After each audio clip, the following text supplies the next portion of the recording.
Hello, and welcome to the House by Video Store podcast. I'm William, and this is Sean. Hello. And this is a quick little brief interlude before the other podcast starts. So we initially had planned to do best of 2019 episode as one single episode, but it got to be almost 3 hours long. So the decision was we're going to cut it in two versus having a singular episode that is that long and probably be difficult to listen to in one chunk because it's that much content. So in the episode, when we discussed that, it's going to be episode 249 and we're doing an episode on Ready or Not before that. So what we ended up doing is, so this episode, we'll briefly talk about Ready or Not since we didn't really discuss it. Yeah, we didn't bring it up for the best of. And then that'll be the part one of the 2019 best of, where we'll discuss like TV that was out during the year. And then episode 250, so the next podcast will be us discussing the movies. So that'll be two separate episodes. And Derek's on both of those. And this is just a little brief interlude where we're going to touch on Ready or Not real quick and then get you into the episode. We also discuss the format changes for the podcast that are coming up and everything. So Ready or Not was one that we had planned an episode on, just all the timing and everything. And then we forgot to mention it for the best of. I mentioned it in passing, like I said it. Oh, you did? Okay. So I watched it when it came out in theater. So it's been a while for me. So you recently watched it. What did you feel about it? And it's funny because you mentioned because this like short film concept is working. You need to watch the end of this, or you didn't say the end. You said you need to watch this. I'm not going to tell you why. And then I did. It reminded me there's a moment of climax you need to watch as well. Not because I think it should deter you, but it may inspire you. Okay, but yeah, so then watching it, so Ready or Not was actually, I looked it up. I was like, so it was from the directors were Radio Silence. It was like a directing duo who had worked on VHS and what was the other one? Southbound, I think.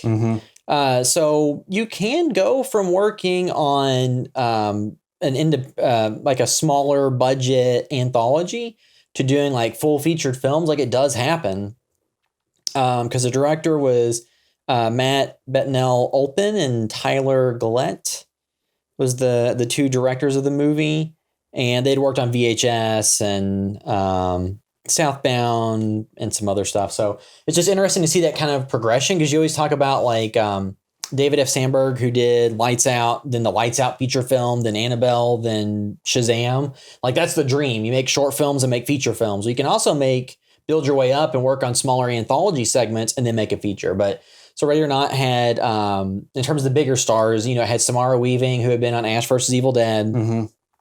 It had Adam Brody. Mayhem? Wasn't she in Mayhem? Yes, in Mayhem, the Joe Lynch movie. Yeah. Adam Brody is like another one of the bigger stars.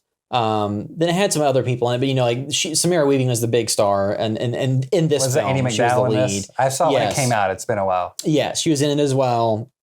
I'm trying to remember. There's some other familiar faces that show up. But yeah, it's basically, without spoiling the overall, like the entire conceit of the film is that Samara Weaving is getting married to her fiance, and then she finds out at the wedding ceremony the family has a history where they have a game they play after the wedding is done. And the first thing is it tells you which game to play, so they choose. And then it can be boring games where it's normal kind of family games, or it can be hide and seek, where it involves killing the person, the non-family member that's marrying in, trying to find and kill them, and they have to be killed by the end of the night. So, or survive, or if they survive, then they survive, and that's it. Well, and they said nobody's ever done that, right? Yeah. So so that's the basic synopsis. And I think if you've seen anything, you've seen like pictures of her running around like bloodied in a wedding dress and all this stuff. So that's the basic idea behind the film. And, it sets up kind of a cat and mouse game. The family members coming after him. And then it's kind of funny because it's dry humor and a bunch of rich, preppy people trying to use like a bow and arrow. It's like, how old is this thing? It's almost, they're villains in that regard, but it's almost the reverse of Friday the 13th, say, when it's like, oh, these teenagers I don't care about are getting picked off. Where this is like, oh, I don't care that these rich people are getting picked off because the characters they're playing in, they are hunting her. Well, if you do the reverse, where it's one character that you're following and the others are the ones going after them, then it's a little bit different dynamic. So that was like a good twist. The performances are fun. It has a lot of cool stuff in it. Looks great, I think. It looks great. It has fun jokes. it has humor in it. Adam Brody's really fun in it. So a lot of it's fun. A lot of people put it like on their top 10 list for horror, and a lot of, giving a ton of praise. Like, I enjoyed it and thought it was fine. But to me, it's like, 7 out of 10. So like, better than average, but not, up there in my top 5. It's not up there with, for just horror, like Dr. Sleep, Midsummer, Lighthouse, even like Lighthouse is, we're including it. One Cut of the Dead. Yeah, it's a fine, mostly straightforward. I know there's twists and stuff, but pretty much straightforward, like horror comedy. Well, it's action. But, the action stuff, granted, with limited budget comes with limited things you can do. Action costs a lot more money, to shoot than dialogue and stuff. But I did expect for some maybe more inventive cat and mouse, and maybe her using her wits more.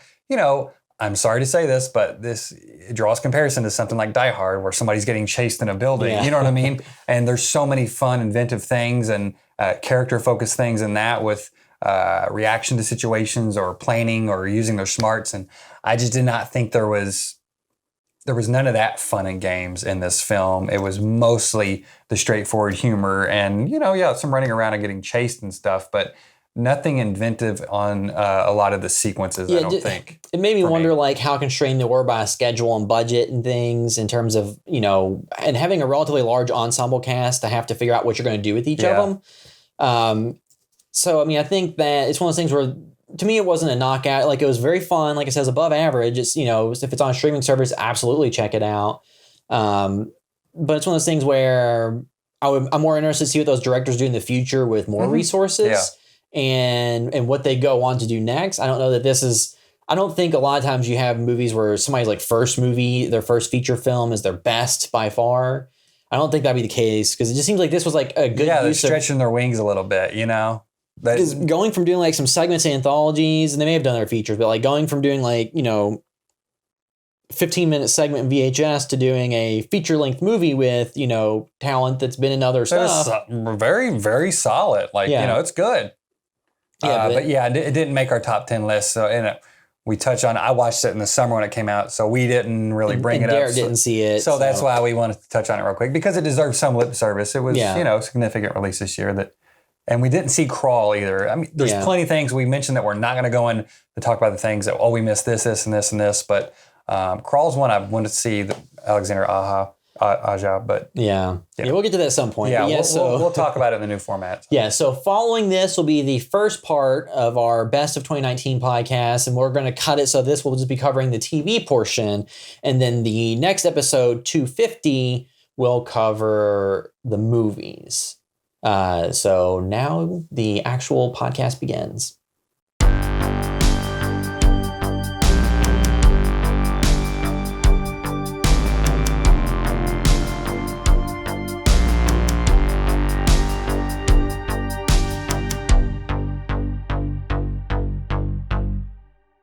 Welcome to the House of Acer podcast. I'm your host, William, and joined today by Derek. Hello. And Sean. Hello. And on this episode, we'll be discussing, this is our 2019 wrap-up episode, so going through all the stuff that we enjoyed that came out in 2019 that we think would be worth you checking out. And we'll be going through kind of trying to narrow it down to like award our movie of the year, because every year we've awarded like what our consensus movie is, and a lot of times it's not everybody's individual favorite film. Isn't super helpful, but hey, it's just as a group, what can we agree on? Yeah. And two, sometimes it's like, what has everyone seen? Yeah. And real quick too, before we jump into that, so we're changing the format of the podcast next year. Yes. The releases might be like, maybe we'll do them more than once a month, but maybe it's like 3 weeks one day or something, depending on what's out. We may record more video reviews if we don't cover stuff individually. Yeah. And the podcast may be more open-ended. Yeah. Kind of like what we've been enjoying watching, and so like part of a background on like changes being made. So, depending on where you're consuming this podcast, so we record it and release the audio only versions through our podcast server, which goes to like iTunes and the different services and the download services and the apps, all that stuff. And Did you say Spotify? Did you ever check? Was that up? I haven't checked. You go ahead and talk. I'll check. I think, I'd submitted it. It takes forever to get approved, but I'd submitted it there. I guess people listen to podcasts via Spotify. I don't know. It seems like that's where a lot of it's growing. we're also like on Stitcher and all that stuff. But we also release video versions of the podcast to YouTube. So if you're watching on YouTube, we record the video versions. We're just watching the statistics for it. I just noticed the trend is a lot of times the podcast episodes come out, they get, a few different views on them. Some of them get more than others, and then they're kind of done. And then it seems like the trend is a few months later in the Philippines and Indonesia and other countries, the podcast will shoot up and get a few thousand views like immediately. And it's because people in those countries, for whatever reason, it starts showing up in the search results for just searching for that movie's name. And everyone thinks that it's supposed to be the full movie. And then the second they see that it's a discussion of the movie, not the movie, like, it's just this movie very bad. a cascade of downvotes that just hurts our YouTube channel. Even if it says podcast episode, blah, blah, blah. So I was like, well, maybe we need to rethink how we're doing these videos, because we don't want to just we don't want people to find that searching for something else and give us a deluge of negative feedback that I have to actively manage and flip the videos from public to private and then flip them back once the algorithm stop picking it up. So, then we talked about just doing like shorter videos and not recording the video of the full podcast.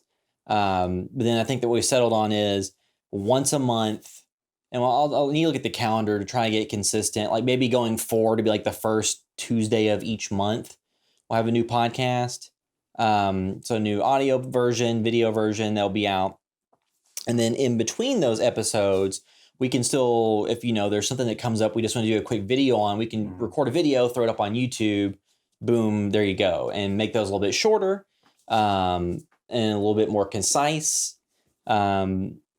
And two, not having to be locked into the weekly or bi-weekly schedule of watching a bunch of movies and then record episodes on kind of frees us up to do other things. Mm-hmm. And there's also the element that, we're in pre-production on short films that are going to be shooting in February. So that entire month is going to be kind of crazy because we're going to have 2 back-to-back weekends of shooting different shorts. And then post-production.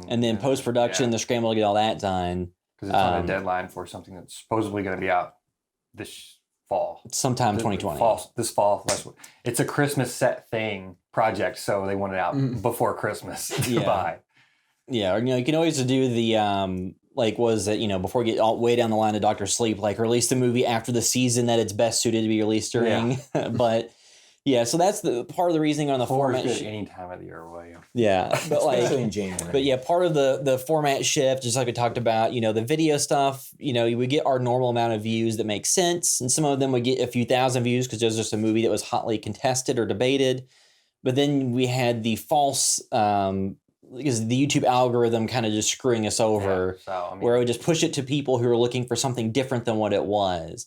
And I don't really know what to do about that because I'm all about if somebody doesn't like something, that's fine.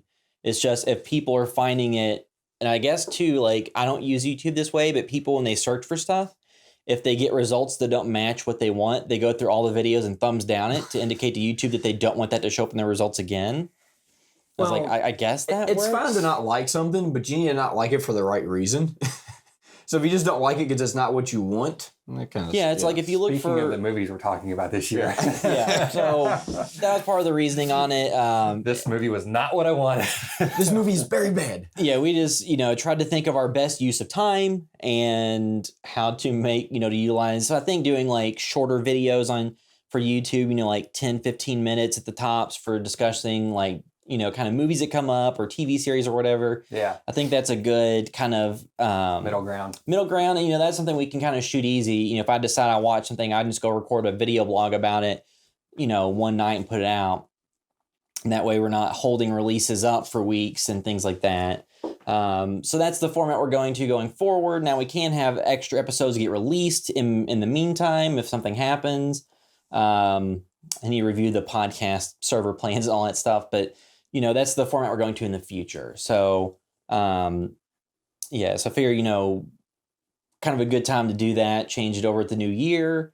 And this is episode 250 also. Or this is only going to be 249. Well, or are we doing the other one before that? Let's do the other one before. Okay. So this will be 250. So after that, we will not have a weekly release, and I know we have missed the past couple weeks just because of the holidays and timing. And I've also, at work, we're like down a bunch of people, so I've been doing a bunch of overtime, so it's been kind of hard for me to be able to do stuff. And same here. All right, Yeah. so TV shows in general.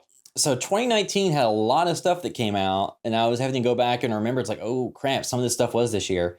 So just kind of listing off a lot of major things that came out. So there's a lot of stuff that we did not watch. Like I know on Amazon Prime, like the show Fleabag is the one that wins all these awards. And two, I was thinking about this, like, we could talk about, we need to see this, and this. If it's something big, we can name drop, but honestly, we'll never be able to watch everything. There's so much stuff out there, so I wouldn't even worry about mentioning the stuff we didn't watch. You know, because let's just say if it's horror related too and it's bad, we'll at least like name drop it, say we did see it, we didn't like it, or we didn't think it was worth talking about. Because there's just so much stuff. If we talk about things we didn't see, because you have.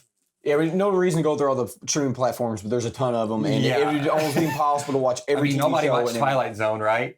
No, because it's on a whatever streaming. CBS, it's like Jordan Peele produced Twilight Zone. Like you thought we would have been on that, but it's like, okay, that's another. I already have 37 streaming services. I don't want one. Let's see. So without going into discussing all these yet, okay, so shows that came out in 2019, that we may or may not have watched. So like major things. Well, just run down them as you talk about a little bit, because we don't need to talk. I was going to go through all the ones and then kind of go back. So there's like Stranger Things season 3, What We Do in the Shadows, Mindhunter season 2, Sabrina season 2, because I think season 1 came out the end of 2018, and then season 2 came out pretty quick after that.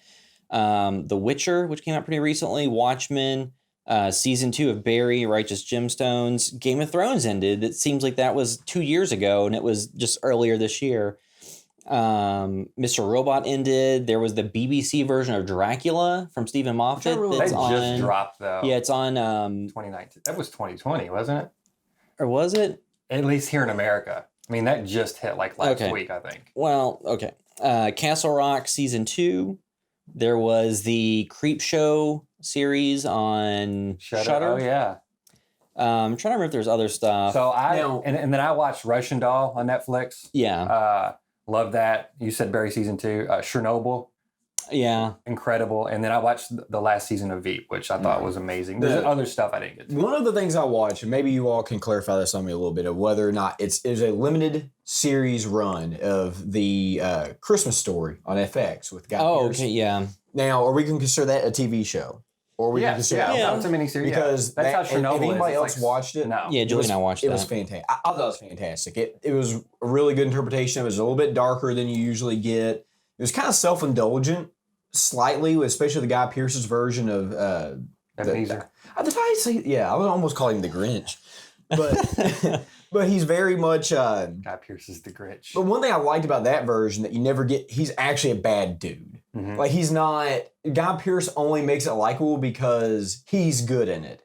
But like, Well, I would say that, so like that series, I think is a little bit self-indulgent and a little bit too long and a little bit slow. See, I enjoyed that. And then they filled in some of these additional character arcs that I'm like, I never thought that somebody would make a Christmas Carol like in a post-Me Too world that addresses stuff like that. Yeah. And that one did. And it's one of those things where like by the end of it, I was like, okay, the final episodes were enjoyable because they did make it more horror-centric than a Christmas Carol typically is. Because we had watched Muppets Christmas Carol before that. And that movie still has elements that I remember as a kid finding somewhat creepy because like the scary puppets and stuff like that. Yeah, that adaptation is great. I watched that several times. Yes, but so even though I didn't think that the FX one was like a knockout best thing of the year, I do like the fact that they can kind of just do these one-off, redos of these classic properties. Do you think they were saying anything interesting about the Me Too stuff? Was it a whole episode it was just kind of in there a little bit. Yeah. It was just a layered storyline that just showed you how terrible certain characters were. Yeah, and I thought it worked really well. It's 3 hours long, and I was able to watch it all in one night. But which it isn't, but it kind of is. It's a lot. I thought it was like 5 episodes or something. No, I think it's I know the way they release it here is like 3 episode formats, and I watched it all in just one thing on Hulu or whatever.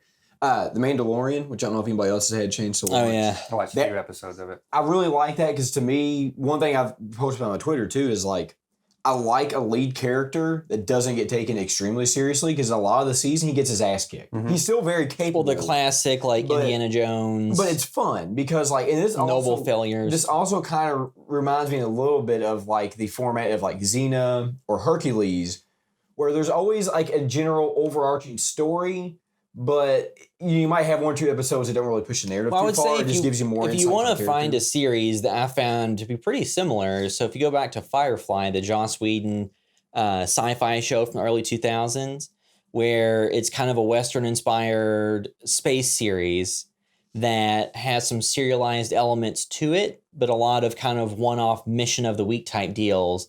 And then the show started off with like 2 episodes of kind of serialized nature and then did a bunch of story of the weeks and then seeded a few characters in through the story of the weeks that came into play in the last So it's 2 a little bit like Buffy, kind of. Yeah. I'm Yeah. assuming how Yeah. that was. I didn't know how 'Cause Firefly was. You know, So yeah, that was like the same structured, so- structure. This like a lot of Yeah. those shows, you know, even stuff like Justified and The Shield, a lot of those, you know, Yeah. slightly more. Well, The Shield started in like 2002 or something. You know, but honestly, I was almost a little bit of a letdown, but I felt like Mindhunter was almost that same way too. yeah, Like the first season, once I got into it, I was like, oh wait, this is kind of just serialized. You know what I mean? Like well, I think it that was. It wasn't as noticeably, but all of a sudden I realized, oh my gosh, this is like more procedural than Well, I expected. because like The Mandalorian fell into the camp of it definitely was not an 8-hour movie or an 8-part movie, because a lot of TV series are just kind of one story, like Stranger Things is one story told across the 8 episodes, as opposed to The Mandalorian was more of the mold. And I think too, like, you know, It's some kind of people like I kind of compare Mandalorian to like Death Stranding or something, or like The Witcher. Or like as far as the video game format is, you have like the side quest, which is a couple of the episodes in the middle, which still pertain to the story overall. But really, if you like cut some of that out, it doesn't really. Well, matter. The Witcher was another one too. I think The Witcher Mandalorian had a very similar balance of kind of you introduce like some overall story elements and then kind of like some monster or story of mission of the week type deals, side quest, and then you tie it all together at the end. I really And in enjoyed both it. cases, I think something that is good and bad, like with The Mandalorian, it's like it didn't have to be universal stakes. This is kind of like a smaller stakes show. Yeah. And I kind of like the idea of some of these properties getting away from, you know, the entire universe at stake and just being like, oh, here's like 4 people. Yeah, what I liked about Mandalorian, and this is no spoilers, but it's the first Star Wars movie that I can, or thing that outside of video games that doesn't rely on the Skywalker saga to push its narrative. And I think that's nice and refreshing to get something Star Wars live action that doesn't rely on that as a crutch to make it interesting. You can watch this and literally know nothing about Star Wars and take enjoyment out of it because it doesn't rely on your, you know, just knowing the universe. It just, here's a Western set in, you know, wherever the Star Wars universe is at, time, you know, and there you go. And you can go into it and literally know nothing about it and pretty much enjoy it. Because it feeds you enough of what you need to know, but it's not like there's no references to Luke Skywalker in it. There's no references to any major villain, which is nice because you don't usually get that. It's when it's like young kids can jump in and start watching and be like, oh, like, I'm used to this world or something. Yeah. Well, and two, like something that too, I think that The Witcher and The Mandalorian both suffer from it to some extent, though, is they can be better memes than they are shows, where there can be more fun fandom built around the memes and the, you know, little elements from it. Because I still see a bunch of Mandalorian memes that are, or not I see Mandalorian ones, but then also from The Witcher, I see a bunch of memes that are pretty funny and nothing that the show itself did. Have you finished the series? Yes. Now, the best episode was I think, I'm going to mispronounce his name, the guy that created What We Do in the Shadows, the director, Thor Ragnarok. I call it Mandalorian. Yes, but I'm saying that director because he directed an Taika episode. Waititi. Yes, because like the 8th episode, I think it was directed by him. Yeah. Definitely feels like him. And it's a blast. Well, like, it's one where it has a voice. It opens up with some voice cameos from Jason Sudeikis and Adam Pally, and Should I just skip to the end? I'm trying to. So you don't want to skip straight to episode 8. Well, I did want to see the 7 Amy and 8. Sedaris one.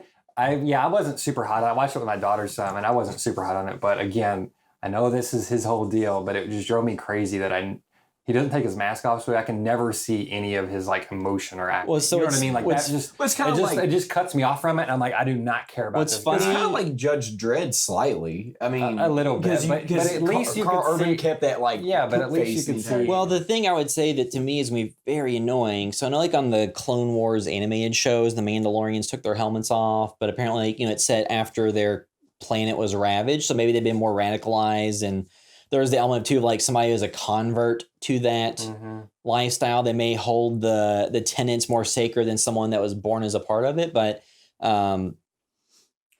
like there's a lot of characters.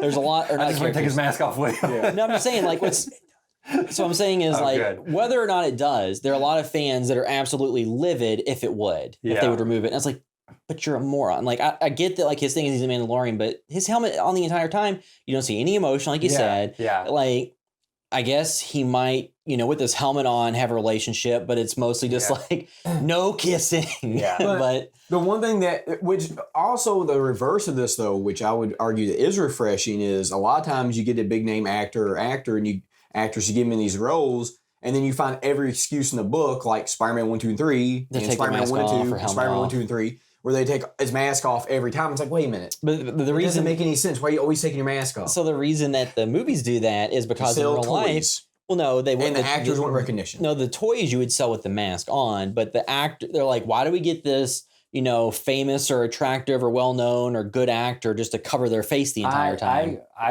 I think it is for the reason I don't like The Mandalorian, or I have problems with, is because they don't want it to be delivering any emotional scenes with them in a mask. Like, because then it's you are cut off from any, you know what I mean, from seeing the actor actually perform. I think that's why, because I mean, most of the time they do it in those films are the climax or a love, you know what I mean, emotional scene or something like that. Like, I think there is a reason, because the scenes don't really work without taking the mask off for that reason. I understand logistically, but I think in service of telling the story and pulling you in more, it has to happen. Yeah, so like I said, The Witcher kind of felt like Game of Thrones light in terms of, I know that they were based on a book series and a game series that existed, Did you guys prior to all play? that stuff. I mean, Witcher 3 is pretty damn good. I haven't played that just because anytime there's, for the most part, when I see an it's open, so long though. when there's so. open world games, I'm just like, I don't have 80 hours. Yeah, but you don't have to play 80 hours. You know what I mean? I only played like 4 or 5 hours, and I'd like to get to it, but I don't have the time. But I got so much enjoyment out of that. Like, it's just a beautiful, like, you like walking around Death Stranding. Like, it's just a beautiful world that looks awesome, and the characters, there's so many great, Well, like, just side quests and characters and weird stories and to stuff. me, like a problem with a lot of open world games. So the Spider-Man game for PS4 to me was the perfect balance of having an open world, but having it very easy at any point to know exactly where to go to re-engage in the story. A lot of open world stuff could leave you kind of like, well, where's the main story stuff? And Well, then you just waste hours and hours. And it's like, with the amount of stuff I have going on now, it's like I really don't have time just to go and sit down and play aimlessly a game for 4 hours. Well, the thing I like But about that is also a fun game just Yeah. to play, just to be in the Yeah. world. You know what I mean? And like, I can do the main quest, or I can go on these side quests. like Death Stranding, you could technically, because it's just set up like Metal Gear Solid 5 as far as how you choose your missions. You have ones that are essential to the story, and you know that, and then you have side quests. And you could probably go through Yeah. and beat the entire game and never play I feel side like that quests. game actually is very sparse on, like, it's not a grand, it's very sparse on, like, there's side quests, but always know, like, Yeah. hey, you have to do this thing to get to here. Like, Yeah. it is almost more streamlined than, And the the Metal game, Gear Solid 5 the or game will something. provide you what you need Yeah. because They literally say, go here to Yeah. complete the next story Well, mission, and that's Yeah. all you do. if you And need help, somebody can give it to you. Yeah, That's you it. just Okay. go there. One thing that does become annoying in some of those types of games, though, is if you have especially if it's games you build up stats and equipment and things like that. So if you do skip all the side quests, then you're woefully under-equipped and things become more difficult later on. Not in Death Stranding. Because you can get help from other players and give you weapons you don't have access to. So if you're in a boss battle and you're like low on ammo, somebody like throw you a rocket launcher and it tips the scale way over, and you're like, oh, okay. Yeah. Which All is right. pretty cool. Yeah. So let's see. So a show that I think that a lot of people who are into our stuff and things, that we're into, that they would love. So What We Do in the Shadows, it's on FX, and you can watch it on Hulu Was now. this just the first season this year? It Yes. started in January? It seems so long ago. Yes, because it seems so long ago. Yeah. So the first season came out this year, and then apparently they announced that Mark Hamill's going to be in season 2. Mhm. So that'll be really fun. For a episode, right? Yeah, I don't know how just- many. just- I think it's cameo, I think it's one episode. I mean, because season 1 had one episode that was just full of cameos and some surprising ones. But it's just, so if you watch the original film, you don't have to have seen the original film to watch this, but why not? It's on Amazon Prime, or at least it was. Or, it's available everywhere. You can find it. It may not be on all the streaming platforms, but you can definitely rent it or watch it. And it was really funny. We really enjoyed it when we discussed it. It's basically just kind of essentially like a mockumentary following vampires. And the original show, or the original movie, was set in New Zealand with like Taika Waititi and Jermaine Clement, and it followed like that group. And then the new one, the TV series, is set in the U.S. So it's not overriding; it's in the same universe, just characters in different part of the world. And it's really funny. It's 30-minute episodes. It's on FX. It's got a lot of blood. It's got curse. Like, I didn't watch it when it aired on FX. I guess you can say the F word now there, or at least they shoot the shows. I mean, Comedy Central gets after like 11 o'clock. Like, they'll have it in the shows. And two, like, I know you said like with FX is going to be on Hulu in the future. I'm not sure what all that means. So I think if you have a Hulu subscription, you'll just be able to watch FX on there. Well, there's a lot of FX stuff on there now. I think so too. But specifically the Andrew Garland show, what was it called? Devs. One, the new Fargo, they're both FX on Hulu. They keep branding them as FX on Hulu shows. Yeah. And it's like, okay, do you have to have a cable subscription, the FX thing? But yeah, I think you're probably right. It's probably just FX produced show that's on Hulu. I think it's based watched the Christmas So I think that what happened, because that went on there. So I think what FX is, so Disney purchased Fox, so their entertainment television properties. So like the channel Fox, not Fox News, not their news element, but just like the entertainment channels, and now they're trying to fold pretty much all of their not kid-friendly stuff onto Hulu, and then to have everything that is, PG or whatever on Disney Plus. So they're trying to kind of fork everything in that direction. So we'll see how that goes. But yeah, What We Do in the Shadows, I thought it was really funny. There was some stuff that did have me laughing out loud throughout the series. I think I only watched the first episode, and I enjoyed it. Yeah. I just like... I have a 2-year-old, or at the time I was like 1.5, and I was just busy. It also just goes back to there's so much stuff to watch. Yeah. Let's see. So what was another highlight? What about you? Was there any highlight shows besides, you like Stranger Things a lot, didn't you? Yeah, Stranger Things is definitely highlight, but it's one of those weird things where I don't really watch a lot of TV shows. Yeah. Like I watch Stranger Things or the larger events, but like BoJack did the split season, so like I watched the first half of the final season, which they've released the second half. But that was always great as BoJack has been in the last couple of seasons. But as far as like TV stuff, I don't get. It's just too much. It's really hard to watch. Well, and two, like there's the plethora of content now where anything you want to watch, you can find something in that subgenre. Because so say that you're into paranormal shows, you can go down the rabbit hole of watching Zach Baggins fight a ghost MMA fighter or something, and you can. What was it one? The Amazon Prime and YouTube series Hellier that was based around stuff here in Kentucky. So I watched season 2 of that, and it basically posits that Somerset, Kentucky is evil. I've been and like a mouth of hell. So it doesn't seem like it. I've been there. We've been there a lot. So it's just funny. Like it's one of like so that's a show where very intriguing possibilities, but for whatever reason, like they'll go somewhere and it's like, oh, here's a concrete lead. There's a cult of people that worship goblins and rape and kill people and it's pedophiles and they're in Somerset, Kentucky. And they're like, let's go do a seance in a cave. And then part of it is they don't want to go to these towns and spend their entire lives investigating all this stuff. People have as theories. And some of it too, they claim that like, they have additional information they've given to appropriate people to handle it who isn't them. But then it's also like they're paranormal people than the UFOs and ghosts and stuff. So they just kind of stick to that. But I just watched it mostly because it was based in Kentucky or it was shot mostly in Kentucky. Like they're from Cincinnati. And it's just funny seeing. And what's the name of that show again? Hellier? Hellier. Yeah. It's on Amazon Prime. I think it's on YouTube as well. But like if you want to watch like the stuff like that, there's also like the true crime series, like the Netflix series. Because I remember the name is like "Don't Fuck with Cats," where it's about an internet serial killer or something.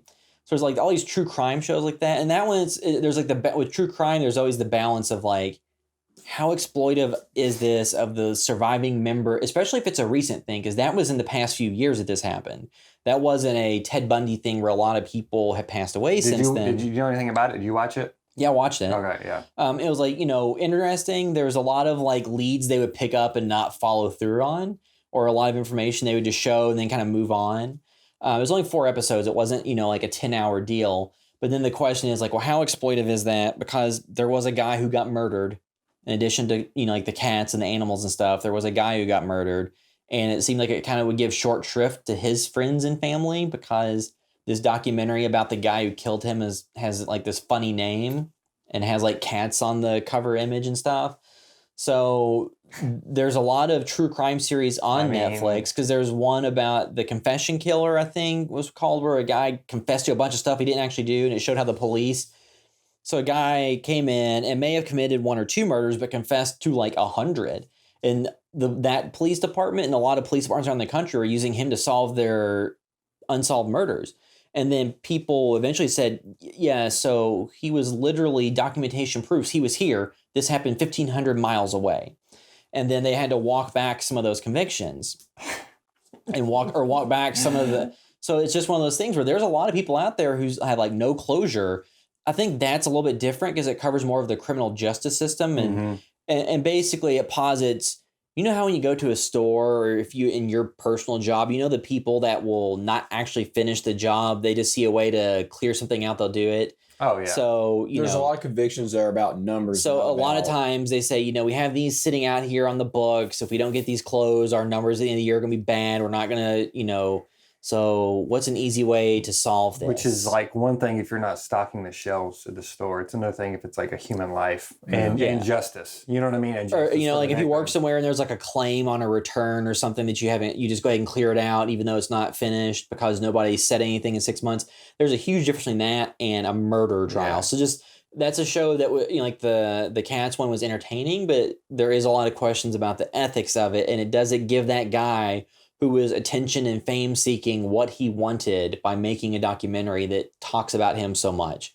So there's been a lot of true crime series on Netflix and different. I think Hulu has some too. I mean, they all do. That's been popular. A lot of them are pretty riveting, but then there's also the question of the ethics of it. Is it investigative, and are you learning a lesson, and is it showing you something and being respectful of the families, or is it using it for an entertainment spectacle? So just keep in mind, like true crime has always been popular, and like when they killed Bonnie and Clyde, people are cutting their fingers off to put in their house. Yeah. So true crime is always going to be of general interest, and it's always going to be exploitative. It's just up to who is exploiting it and how far. Because I love unsolved mysteries, but some of that stuff, although it did more good, I guess, than a lot of other stuff, it's still exploitative. Again, I know this is kind of a general recommendation, but I think this was last year. Wormwood. Did you all watch that documentary? Again, about the CIA. Yes. Did you watch that one? Yeah. Yeah, I loved that. I was scrolling through and I saw it again. That one. I'm not like hot on true crime because it's a weird gray area. Well, that's more of like investigative about the CIA's like mind control program. Yeah, like that's what I'm saying. Like that is more MK Ultra. That is more my speed than the straight down the line. You know what I mean? Murder documentary. Yeah. But that is a very good. I mean, that was actually a true crime, by the government and everything. Yeah. Like that's what I'm saying. That's another really good one. Wormwood. That is not just about somebody getting murdered and then it goes not like the Australian zombie series, but the actual. Trying to think. So we mentioned like The Witcher, Sabrina season 2.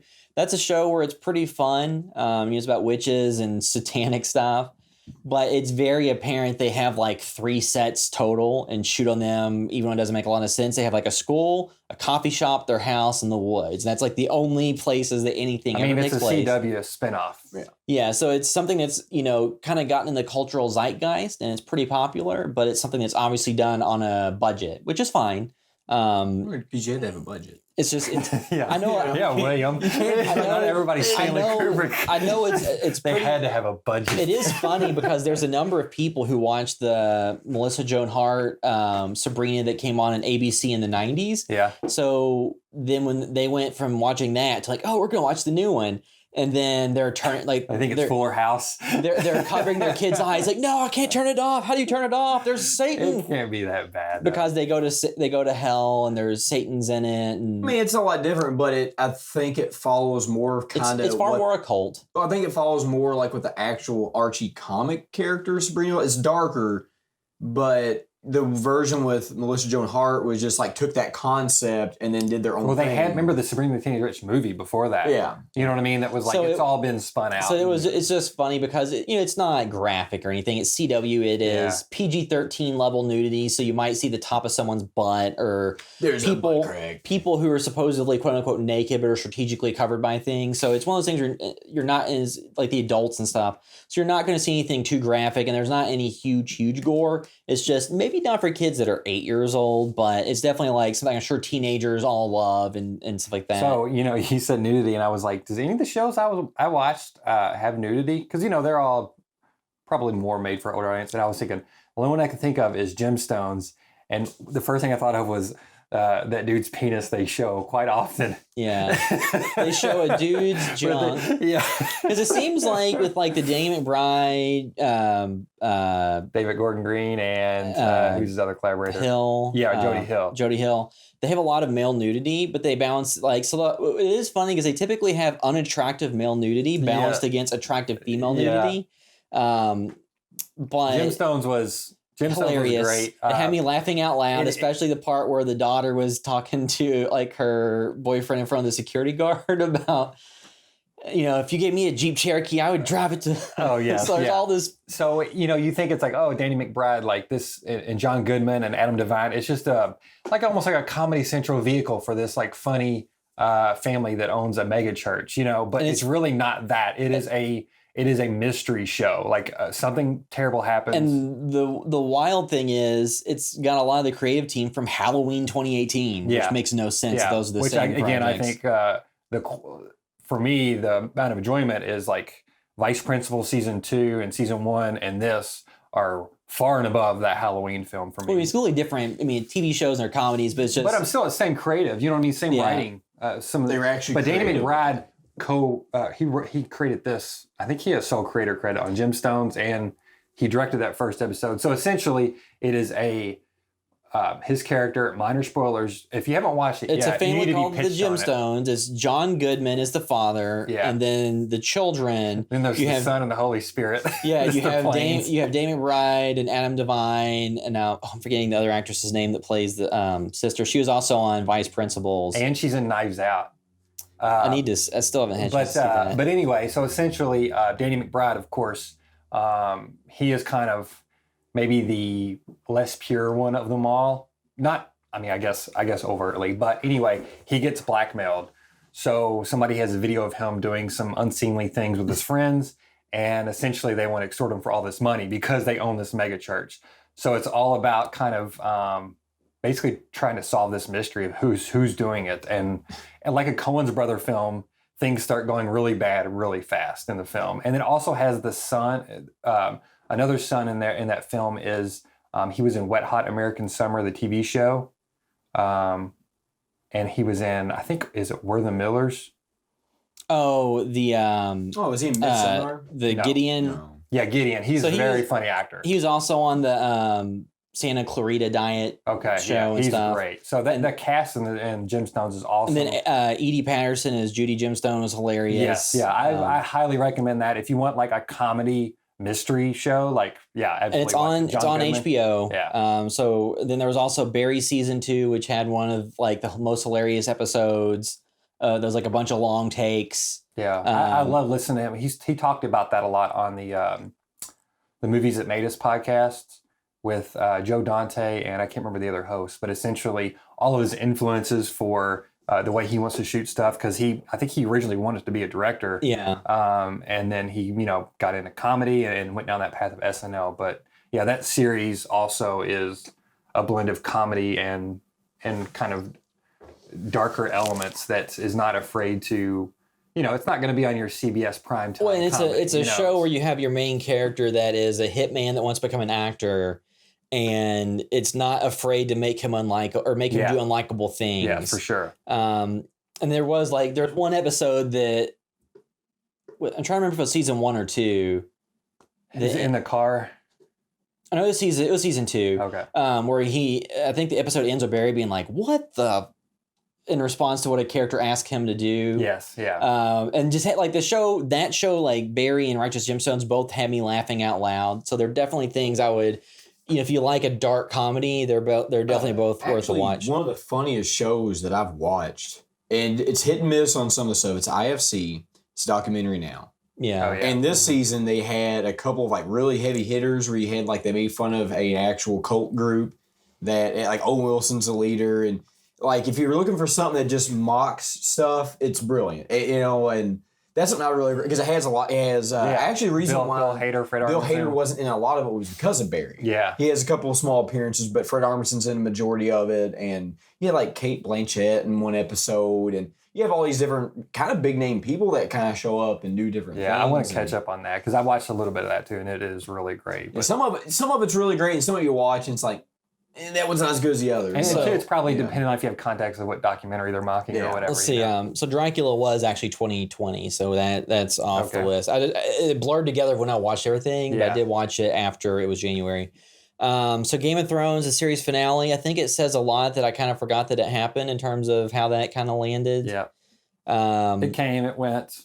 Overall, I like the series quite a bit. It was a fun watch. Other than that, a lot, because there's a lot of times like the destination isn't just the journey. Like the journey and the destination are two different parts. The first few seasons still did have a lot of great stuff, and watching The Witcher just showed like how great the dialogue was in early seasons of Game of Thrones and how compelling those characters were. Part of that's because they had the books to pull on, as opposed to The Watcher too. Like I don't know if anybody else is, or the Witcher. Because Henry Cavill's voice, he like this weird like deepening effect on it. And he's like, "I'm the Witcher." It wasn't like that. It's just like yeah. So I'm not sure if the games did that. When you said it had a weird deepening, I remember his voice. I feel like it's kind of deep, like that in the games. But I mean, he walks around almost like Batman. Like, I mean, he does. You know what I mean? Like just kind of stiff. I mean, he does a good job in it. I mean, it's an entertaining show, but a lot of times I'm like the memes are almost better than the show. Yeah. Trying to remember what else happened. That was more. Like I said, Mindhunter season 2 was about the Atlanta child murders. How did it compare to season 1? So I thought that I don't know if I enjoyed it as much as season 1, because in season 1 it kind of felt like they had a little bit more wide ranging, following a few different serial killers. In season 2, they touched on a few different killers.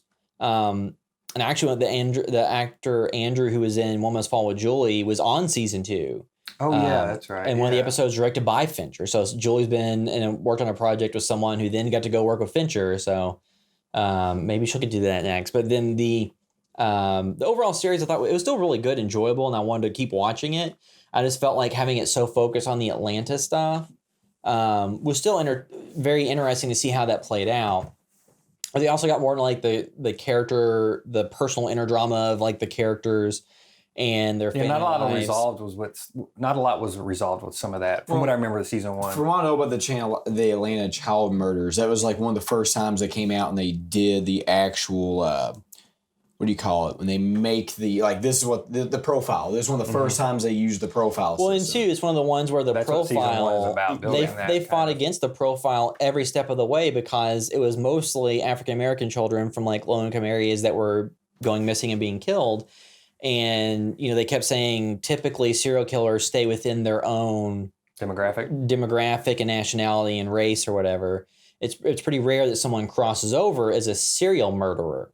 And a lot of people at the time are wanting to pin it on the KKK or racist, which, it's not unbelievable they would do that, but not to the extent and the type of things that were happening.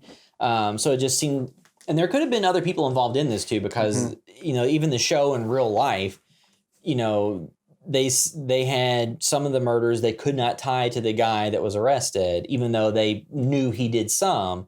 So it's one of those things where, there's the interesting elements at play, like the show even picks up on, like there were some threads they were pulling, they got told not to pull once they had a prime suspect. And it's kind of like the same thing as some of those documentaries. A lot of times once they're like, okay, we can close this down and this is a big national thing because like 20 kids have died. And then the second they get a suspect, they're like, look, even though there's 5 of these that don't look like it's him, we can't say that. We need this to be done and we can pack up and leave. And it's just interesting to watch the dynamics of that playing out. And there is a lot of stuff in the show that played out verbatim how it did in the real world, but the characters are fictionalized. They're kind of conglomerations of multiple people, like Holden Ford. Because I listened to the book Mindhunter that was kind of like the show's based on, and another one that the FBI agent that was kind of based on wrote.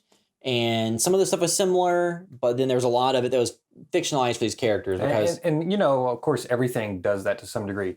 Do you think it was fictionalized well? Do you think the changes, you know what I mean? Like, do you think the show was handled well? Like, do you think it was well done all the way around? Like, is it up to the Fincher standard of a show he's produced? Granted, House of Cards has some very uneven seasons, and I dropped off of that one, but... Yeah, because so John Douglas was the actual FBI agent that a lot of it was based on. Like, I think it's still like a solid show in terms of like the procedural type stuff. It's still very well done and better shot and acted than most of the stuff, any of the stuff on network TV and most of the stuff on streaming platforms. Because like on network TV, you have some well acted shows, but I would say that you take an individual episode of Mindhunter and compare it to CSI whatever, to NCIS whatever, to Law and Order whatever. And you're talking about the like 4 major networks. I thought you were talking about like FX and AMC and all that. We will not accept slander against Law and Order. No, I'm just saying, like, if you compare it to like the popular procedural shows, the production value alone blows it out of the water. Yeah, they're not shooting it in like a short amount of time. Yeah, and how many episodes they do. You're talking. Who's making the money here, Dick Wolf or you're Venture on the you're TV talking show? 10 episodes as opposed to like a USA Network, which might have 30. So season 2, I still thought was super solid. Maybe where season 1, I would give a 9. This one's like an 8.5. So Are they doing a season 3? I think Fincher said his goal was to do 5 seasons, but based on how long each one of them takes, who knows? And right now he's doing Mank, is it Mink, right? Or the movie is coming out on Netflix. Yeah, now that's based on the guy, when they were writing Citizen Kane. Have you all seen Citizen Kane? I have, but it's not something I've sit down and watched in recent years, and so many things cribbed all the elements. You're aware of everything. Yeah, it's been a while since I watched it, but there's still so many scenes of that film just because of the way they're shot, that are like that are stuck in my mind. But anyway, I was going to say, if you guys watch that Fincher film, you should probably refresh or watch Citizen Kane. Rewatch it, and then think about how Orson Welles was so young when he did that. So we're all failures. Yes, yeah. But you should watch Citizen Kane one day. You know what I mean? Just because it's known, and it's still like, oh wow, some of the techniques he did and everything. And I think out of sequence storytelling he wasn't like the first one, but that was like early on in that as far as like showing flashbacks and stuff. But yeah, I guess it's about the writer that was in Orson Welles' house. He had him come to his house and write Citizen Kane. So that's Fincher's new film, like his new project. So again, it's probably good to watch Citizen Kane because it's not like you're being asked to watch Friday 13th Part 8. It's like, okay, I watched what is known as one of the greatest films of all time. It's not my favorite film of all time or anything like that, but I was not disappointed when I watched it. I'm like, okay, I can see why this got so much attention and accolades for so long. Let's see. Other shows, trying to think if there's anything worth mentioning. Castle Rock Season 2, I thought, was a more engaging show than Season 1. And you can just jump into that without watching Season 1, right? So I thought that, but then in the back half, it does tie into Season 1. So, but it's only small things. Like, you could still watch it and mostly be fine. Okay. So Season 1 kind of sets up a set of characters and a mystery, kind of the mystery box. And then it doesn't really solve it.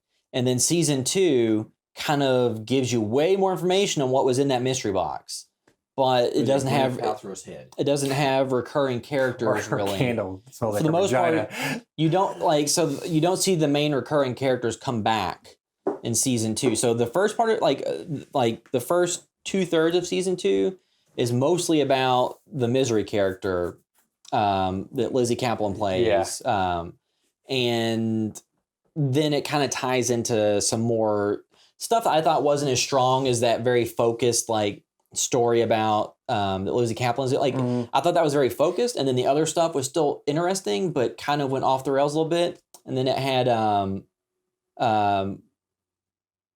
I'm forgetting his name, the actor, the guy from Shawshank Redemption, Tim Robbins. Tim Robbins has a role in it. He's a big character. Oh, cool. So it's funny they bring people back in who've been in King stuff. Which the Shawshank isn't the Shawshank prison in the first season? Yeah. Well, it's mentioned throughout the show. Yeah. I mean, I think he even goes to Shawshank prison. I was trying to remember because I only watched part of the first season. So Season 1 has some stuff that gets touched on and expanded in Season 2. Yeah. But I guess you could watch it and not have finished Season 1 and enjoy it because the stuff doesn't. And I didn't think Season 1 was terrible. Again, right now I have written down 1, 2, 3, 4, 5, 6 shows. You know what I mean? Like if I'm not like 100% or if I just get tied up, I don't finish it. So I didn't finish season 1, but it's an interesting concept. And are they doing a season 3, right? Did Yeah, they mention that? I think each one is just kind of picking up a new Stephen King thread. And you doing can watch that something on different. Hulu. Yes. Right. Okay. So like what my, if you have to narrow it down, what my show of 2019 was Watchmen, the HBO Damon Lindelof series Watchmen, because I didn't really know what to expect out of it. Yeah. And what they delivered was exactly my wavelength, because it had kind of the weird out there mystery stuff and the really out there imagery. So Legion season 3 finished in 2019, which I enjoyed that series.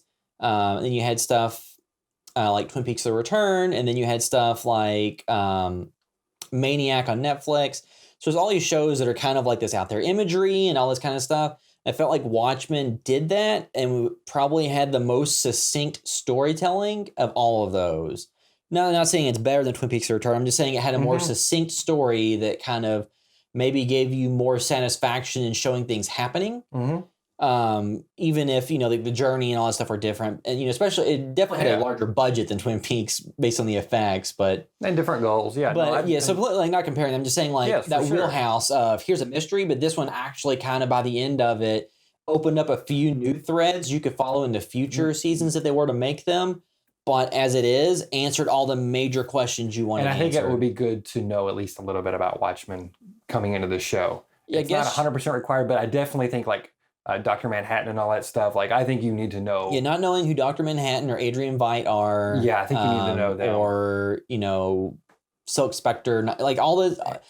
And granted, I want to read the graphic novel. I never did, but or the trade or whatever. But I only watched the original movie. But I had looked up a lot about the differences. You know what I mean? I knew the ending of the comic story versus that. I knew kind of where things landed long ago, whenever the first movie came out, or the original, Zack Snyder movie, Zack Snyder film, which this is set in the same world as the comic book, not the movie. So this does not follow the movie; it follows the comic, because the comic and the movie have an ending has the same ending point, but a vastly different way of achieving it. So this one follows the comic.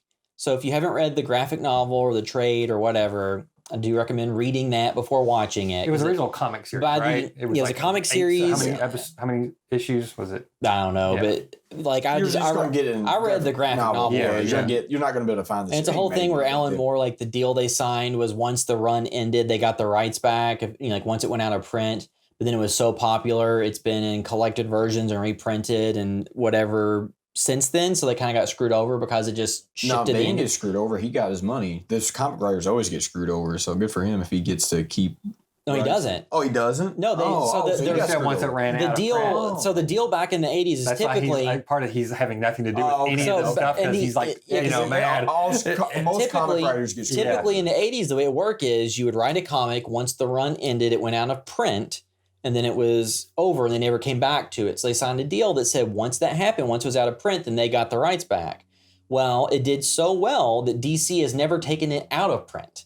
So and they never will because of that reason. The fact that it was so popular meant that they never got their share of the money or the characters.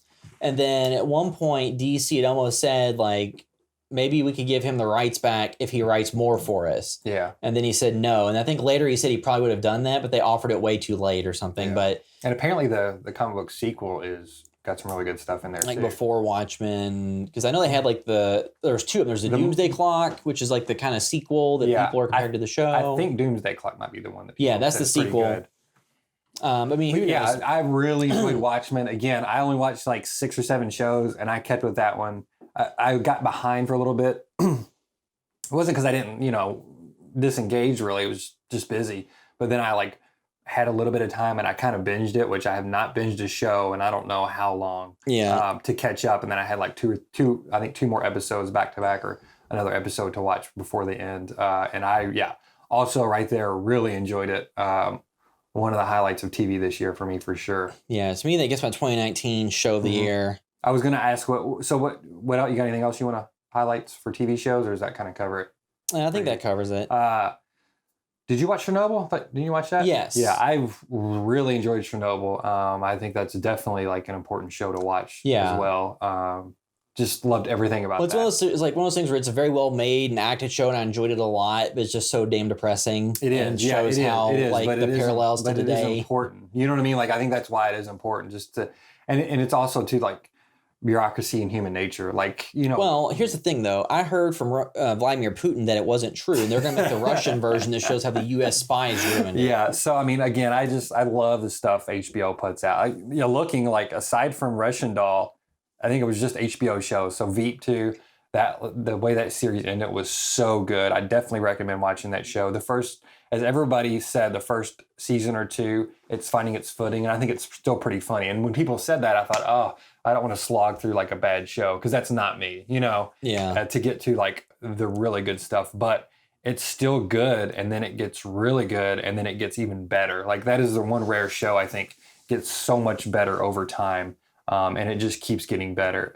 And so I absolutely love that series. Highly recommend it. And that is a straightforward like comedy satire show where, Barry and Gemstones are a different flavor of it. And Russian Doll also loved, which is more closely compared to like Groundhog's Day. Yeah. Natasha Lyonne, I think is Yeah. how you pronounce her name. Yeah, I didn't have a chance to watch it. Yeah, yet, that's very cool. It tells one story. I don't know if it's like 8 episodes or something, but essentially much like differently, but Bill Murray's character in Groundhog Day, he needs to find out how to be a good person to kind of stop this. Yeah. She's not necessarily a terrible person, but she almost needs to like, Go through a journey. she's trying to, go through a journey. She's almost having to find herself, find happiness, resolve some like even childhood conflict. There's a lot of things, and it goes places, and it takes some twists too. And it's very cool. So it's almost slightly sci-fi, but almost, I can't think of the right word, but mystical, you know what I mean? More mystical than sci-fi, I guess is the correct word. And I love her performance in it. It is so good. Got a great cast, and it's very funny too. So that is definitely a show I recommend. Yes, my top show, I don't know. I like a lot of them, but definitely between Watchmen and Chernobyl, I think is the two top ones. And Watchmen has more sizzle. You know what I mean? And it is more. You can't guess where it's going. Chernobyl too, you can't always guess where it's going either. You know where it ends. You know where it ends, but really, no. I mean, the show starts with that. You know what I mean? The first episode starts with that, and it's all like almost the cover up and like these actual heroes who are like doing a lot of work to figure out how to stop it because it was going to, essentially be an even bigger disaster, and everything people went to, and like, you see the good side of as far as like people sacrificing themselves, knowing like, hey, if I go in here and do these things, I'm gonna die. Yeah. And they went in and did, like who wants to be a volunteer? But like there's so many great moments like that, and the people are trying to figure it out, and also grinding up against the establishment of people trying to cover it up and saying, oh, it's not that bad, and it does so much, and I just loved that show. But again, Watchmen was. Man, it was. I mean, it's so much to dissect on the storytelling alone, the storytelling format, and what they do with time, and how jumping back is important. It's not just filling in details; it is telling the story. And it had like the one episode that was like a ton of one takes or like oneers. Which one was that one? Episode 6, one that like kind of did the flashback stuff to like the 30s. That's what I thought you were talking about. So they had a lot of like oneers. So Watchmen is very, very cool. Give that a shot. Yeah. So that'll be the end of episode 249 of the podcast, which was part 1 of the best of 2019. And like I said, the next part, episode 250, will be the movie portion. And yeah, so that is that. Once again, you always go to hbtvs.com to find everything we're doing, find links to all of our social media accounts. Make sure to follow us on Instagram, Facebook, Twitter, YouTube, all those places. Because as we shift away from doing, the weekly podcast and have the monthly podcast, we may have more an uptick in video content going to YouTube. Is that, watch something on Netflix and decide just to make a quick video on it or something. So make sure to follow us on YouTube if you don't already. And then the podcast will be a monthly release. So everything you can find at hbtvs.com. If you follow our social media accounts, we'll have all the full updates on everything we're doing and all the stuff that's going on. So that'll wrap up this episode of the House by Vasor podcast. Thanks for listening. by the video